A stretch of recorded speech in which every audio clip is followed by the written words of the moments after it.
Welcome everyone to this ClickCreate Curator Spotlight. This month we have Cinematic Stills by Dave Krugman.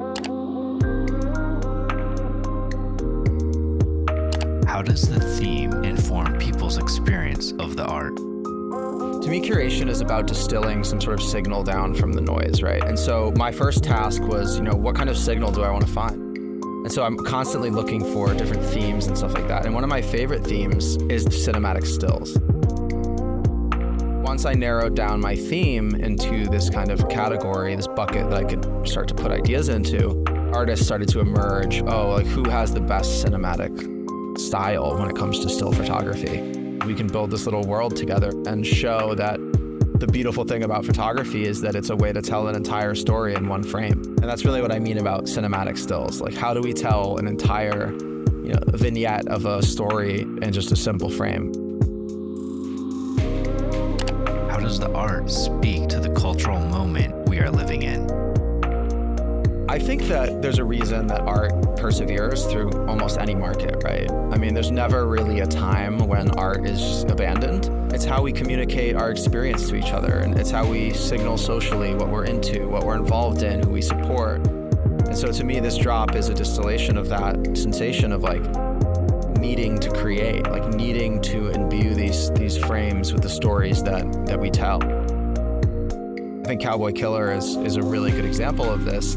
This is a guy who's been through a lot and is very public and vocal about the struggles he's been through. And when you look at his work, it's dripping with that kind of meaning and that significance. How did you choose the artists involved with this collection?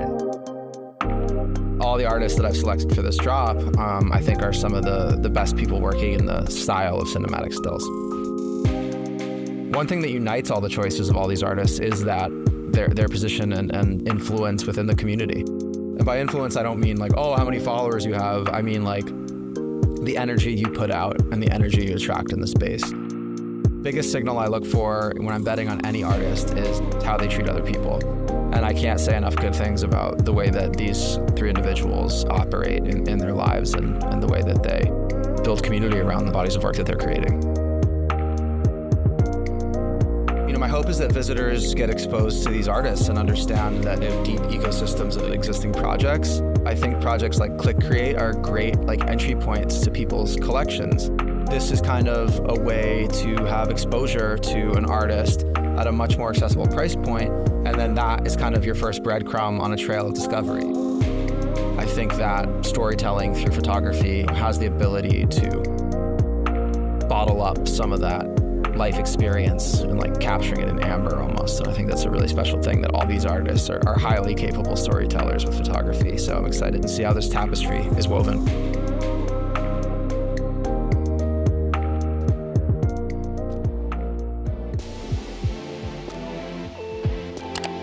How does Cowboy Killer tap into life experiences to tell a story?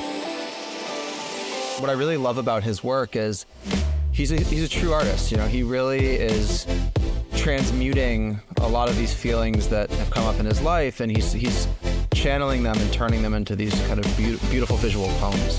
What he kind of does is he takes these Americana type of scenes, and then he adds these kind of fever dream edits to them that has some hidden little Easter egg message in it about something he's going through or something he's experienced in his life. And I just think it's a really beautiful way to use photography as a base for a medium, and then use ideation and creativity to amplify a certain message within that work. That's always great for an artist if you can see their work with not even seeing their name next to it and be oh, that's a Cowboy Killer piece, right? So he definitely has that effect.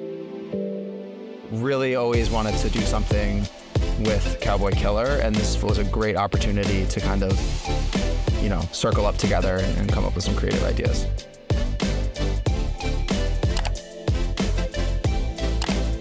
How is poetry infused into Alize's art? Next we had Alize. Her work, I think, is just incredibly dreamlike. The work that she's able to create with her photography It's absolutely a cinematic style to me, but it also has this kind of like poetry infused in it. It's kind of conceptual. It can be minimalist but deep. Her particular color palette that she uses really stands out. It also passes that test of knowing immediately when it's one of her works, even if her name is not next to it. And I just love the way she's approached the space with a ton of perseverance and positivity, and she's incredibly supportive of other people, which is a huge signal to me when I think about what artists I want to involve projects that I'm working on. How does Mindzeye's art tell a story in every frame? Mindzeye deserves a ton of respect for not only the work that he creates, but his presence and his support of other people in the space. His work is maybe the most cinematic of the group in the sense that it's like pure cinema to me. Photography is about visual vocabulary. That vocabulary together creates these outputs, right? And so the way that Cowboy Killer is using his visual vocabulary to tell his stories is completely different than the way Mindzeye is using his visual vocabulary to tell his stories, and the outputs are completely different.